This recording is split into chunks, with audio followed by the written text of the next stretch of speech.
Revenge films. I was living in an apartment building and working hard at my job, and one day a crazy misunderstanding put me in a terrible situation. That day, I finished work as usual and headed home, and I pressed the elevator button in my apartment building. Then, the elevator came down and the doors opened. That's when it all started. A few guys were in the elevator, and as soon as they saw me, "You damn stalker!" there was nobody else around me, and all the men surrounded me. For what it's worth, I had never seen these guys before and had no recollection of ever meeting them.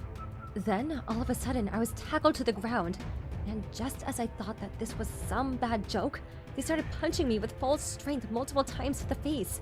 I was shocked. I had never been slapped in the face by anyone in my life, but the shock of when I was punched in the face with a full fist wasn't even a matter of pain.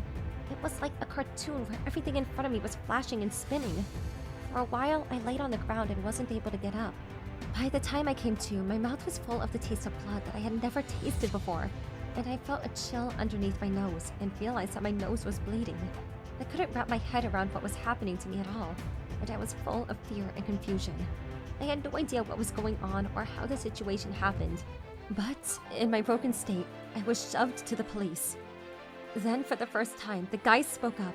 "This disgusting woman has been stalking me for a long time. Finally caught her. So you can arrest her now." I overheard him explain the situation, and I realized that I was being mistaken for a stalker.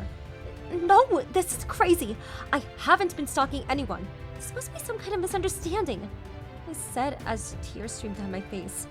I'd never seen these people before in my life, but due to their misunderstanding, my face was punched over and over again, and I experienced a fear like never before. On top of that, when I heard that I might be arrested, I was so scared that I didn't know what to do. Huh? Stop messing around, you stalker! I've never stalked anyone in my life. I was desperately speaking through my tears while the guys glared at me, and the police looked back and forth between the two of us. "Why don't we hear both sides of your stories?" They said. According to the guy, he and I were coming home at the same time, and apparently we were often in the elevator together. I am a regular office employee, and I leave my uniform in my work locker. Then, I would just get home just past 6 p.m. This was my daily routine. Every Sunday, I would do all my grocery shopping in one big load, and I would only buy things on the way home that I forgot, so most days, I would be at the apartment elevators right around the same time. At the same time, the guy who thought he was being stalked by me was a college student. His first class would start at 8:50 a.m., and his fifth class would end around 5:50 p.m. The apartment building was near his university, so he would walk home and get back just past 6 p.m. every day, and often run into me by the elevators. According to him, he was completely under the impression that I was a stalker and I was trespassing into the apartment building. He spoke about this to his friends, and after some planning, they surrounded me and made sure that I couldn't move before calling the police. But I was also a former student and graduate of that college, and ever since I was a student there, I've been living in that apartment building. I always really liked that area, so even after graduating, I only looked for jobs that were close to that apartment building. While bearing the pain that was searing on my face, I carefully explained everything to the police. I even called my office and had them explain the situation to them, in order for them to confirm that the time I leave work to the police. On top of that, we contacted the landlord of the apartment for evidence that I had been a resident of the apartment building on the top floors for years. I explained that I was only pressing the elevator button in order to go back to my own home. And I even explained that I was engaged with a fiancé. "This is all a lie! I've never seen a guy like that anywhere near here! She's just lying in order to hide her crimes!" The guy who beat me up said that, but it's true that he works a lot later, so we almost never go up to the apartment together. But he still often comes over to my place. If necessary, then you're welcome to take fingerprints right now and whatever you need. I'm sure you'll find his fingerprints are everywhere. Plus, I'm happy to call him or his parents right here, right now, in order to clarify. When I said that, the police decided to call him, and my fiancé was quick to confirm. My fiancé and I were planning on having our wedding soon, and with both of our stories lining up, it was proved that this was all this guy's misunderstanding and I was innocent. He was completely convinced that I was his stalker, so he must not have been happy with the results as he kept insisting. "This is all wrong! This woman is lying through her teeth!" Now he was the one sounding desperate. But it was my turn now. This stalker-claiming guy and all his friends' parents all came to apologize to me. But I later found out that when I was tackled and fell to the ground, I had broken the bones on my wrist. Of course, it was going to affect my work, but my wedding was also planned within the time that I would take to heal. And with all of these hindrances combined, both my parents and fiance's parents went after him with full force and sued him for the high amount. For a brief moment, we considered postponing the wedding to a later date, but we had already set out all of the invitations to everyone and secured the venue, so that wasn't going to be possible. But if that were to happen, it would mean that this guy was responsible for all of the cancellation fees, and I'm sure he would have had to pay even more. The group of guys all realized that this was their other friend's misunderstanding and had gone completely pale. All of their parents were now all left to pay a large settlement fee and cost of damages to me.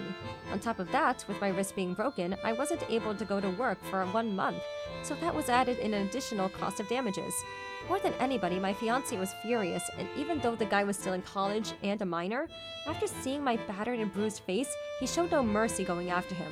My fiancé went to their university and reported that their students had surrounded me and tackled me to the floor before beating me up. He took a photo of my face as well as the medical reports as evidence, and although they were all graduating next year, they were all expelled from the university. The university must have realized that there was no way to defend a group of guys who were ganging up on a woman like that and get caught by the police. Even when the police first arrived and saw the situation, the first thing they said was, "Why did you hit her this much?" as they looked at my face in shock. That's why when they realized I was a completely unrelated person and innocent, they glared coldly towards the group of guys. Even if she was a stalker, she's still one woman against the 4 of you grown boys. To approach her and beat her up like this without any proof whatsoever, you do realize that now you guys have become the criminals and will be charged for assault. The fact that they chose to be violent towards me before consulting the police about the situation first became a major problem.